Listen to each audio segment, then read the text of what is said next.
Vamos a continuar con la unidad de tuberías, la parte 2, hidráulica de tuberías. Cuando el agua está circulando por una tubería a presión, presenta las siguientes características. Va a funcionar siempre llena, totalmente llena. El conducto siempre va a ser cerrado. El conducto va a tener una presión diferente a la presión atmosférica. Flujo por tuberías nosotros tenemos en nuestras viviendas de la forma que nos llega el agua potable. La sección siempre es circular y se han debido fijar que son siempre secciones pequeñas, ¿no? Y siempre para que el agua llegue hasta un grifo o hasta una ducha, la sección va a estar siempre llena y va a necesitar una fuerza o presión para que el agua pueda llegar. Por eso es que si ustedes ven el sistema de agua potable de la ciudad de Montero, existe un tanque alto donde se almacena agua. Esa altura le da la suficiente presión para que el agua llegue hasta ciertos lugares. Recordando un poquito el número de Reynolds, cuando el agua está en movimiento, el flujo de esta agua puede ser laminar o turbulento. Laminar cuando las partículas están relativamente ordenadas y forman una especie de láminas, y turbulento cuando se forman turbulencias. Para saber si es laminar o turbulento, nosotros utilizamos el número de Reynolds. Y aquí tenemos que el número de Reynolds va a ser igual a la velocidad del líquido sobre el diámetro del tubo sobre la viscosidad del líquido. ¿Por qué es necesario saber el número de Reynolds en tuberías? Porque nos va a indicar qué fórmulas utilizar. Si el Reynolds es mayor a 4000, el movimiento es turbulento. Si es menor a 2000 es laminar, y si está entre 2000 y 4000 está en transición o zona crítica. Muchas fórmulas que se utilizan para tubería mencionan si es para laminar o turbulento. La ecuación de Bernoulli para tuberías. A ver, la ecuación de Bernoulli, si nos acordamos un poco, es una comparación de las energías totales que hay entre dos puntos donde el agua está en movimiento. Acá vamos a tener nuestra tubería, esta va a ser la tubería. Esta línea de acá representa el eje de la tubería. Cuando hablamos de la ecuación de Bernoulli, siempre tiene que haber un plano de referencia. Aquí está nuestro plano de referencia. Entonces, este es el punto 1, la energía en 1, que está expresada como altura, va a ser igual a una energía de posición, una energía de presión y una energía de velocidad. O altura de posición, altura de presión y altura de velocidad. Donde la altura de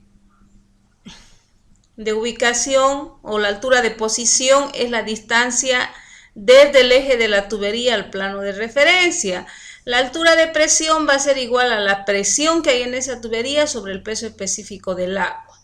Y la altura de velocidad va a ser la velocidad al cuadrado sobre 2 veces la gravedad.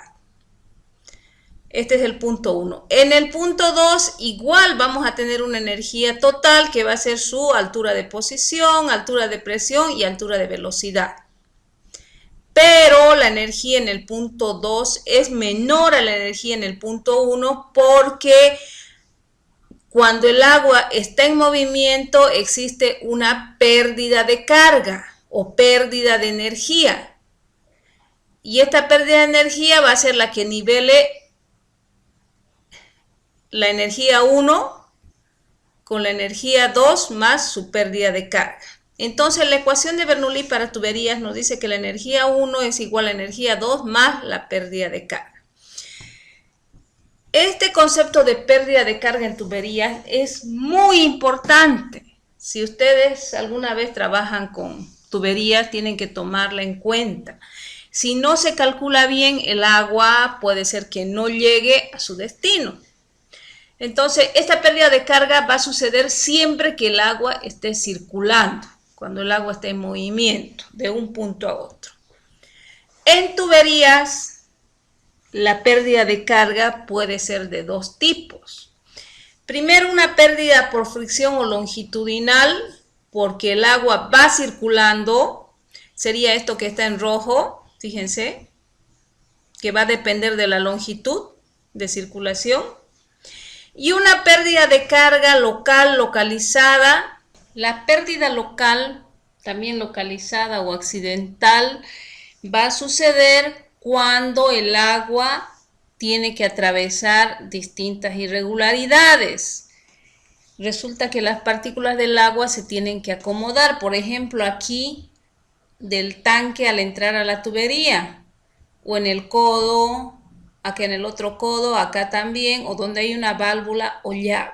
La pérdida de carga total, HF total en la tubería, va a ser la suma de la pérdida por fricción y la pérdida local o localizada. La pérdida de carga por fricción va a depender de la longitud. Más larga la tubería, va a haber mayor pérdida de carga. Si hay mayor velocidad, va a haber más pérdida de carga. Si hay menor diámetro, va a haber más pérdida de carga. También va a variar según el material y el estado de la tubería.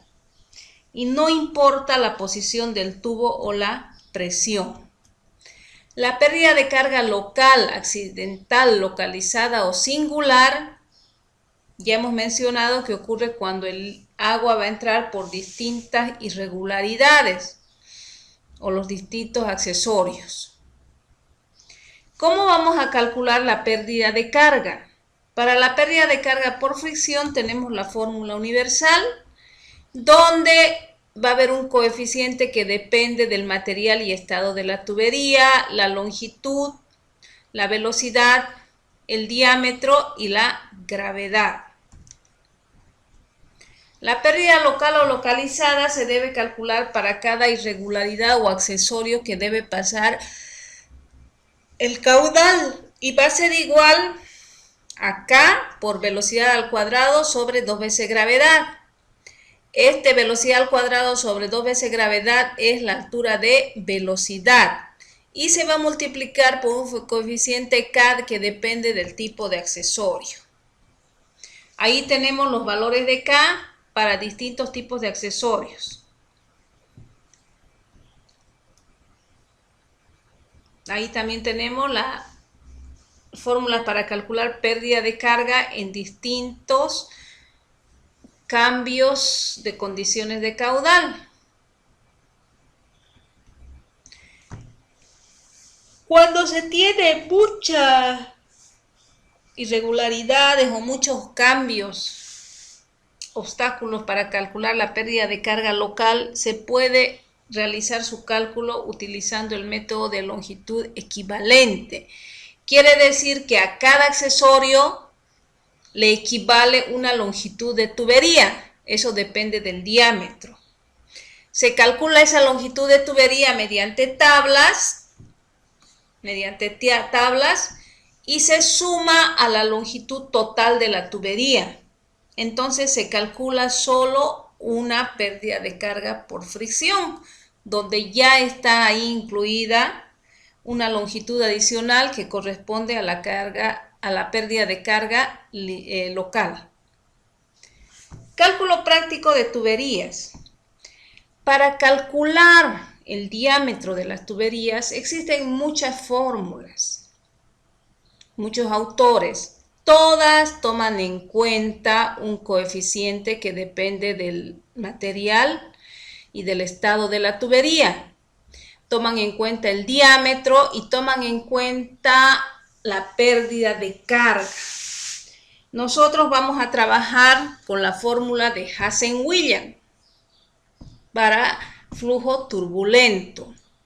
Entonces tenemos que la velocidad es igual a 0,355 por un coeficiente que depende de la naturaleza de las paredes del tubo y su estado. Esto quiere decir el material y el estado. Eso se saca de tablas. El diámetro de pérdida de carga unitaria es igual a la pérdida de carga sobre una longitud. Y vamos a combinarlo con la ecuación de continuidad.